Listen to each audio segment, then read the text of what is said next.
యెహోవా తమ మార్గము నేర్పరచుకొనుట నరుల వశములో లేదనియు, మనుష్యులు తమ ప్రవర్తన యందు సన్మార్గమున ప్రవర్తించుట వారి వశములో లేదనియు నేను ఎరుగుదును. ఇర్మియా గ్రంథము 10వ అధ్యాయము 23వ వచనము. సరళమైన మార్గమున నన్ను నడిపింపుము. కీర్తనలు 27వ అధ్యాయము 11వ వచనము.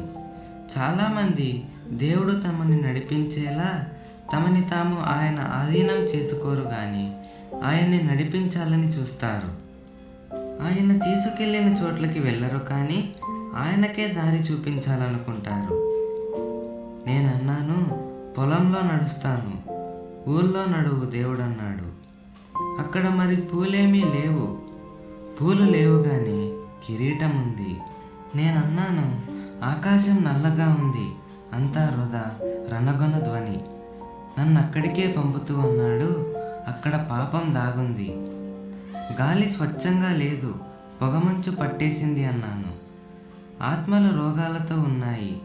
ఆయన అన్నాడు, పాపాంధకారం ఉంది, వెలుగుకి దూరం అయిపోతాను, మిత్రులుండరు అన్నాను.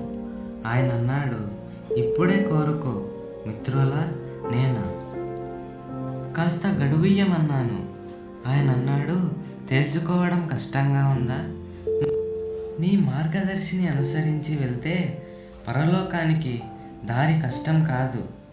ఉద్యానవనం వంక ఒకసారి చూశాను, ఊరి వైపు తిరిగి చూశాను. కుమారుడా, విధేయుడవవుతావా? అప్పుడన్నాడు, కిరీటం కోసం పూలను వదులుతావా? ఆయన చేతిలో పడింది చేయి, నా హృదయంలోకి వచ్చాడాయన. ఆ దివ్యకాంతిలో నడిచాను. నిజానికి ఒకప్పుడు భయపడ్డ నేను.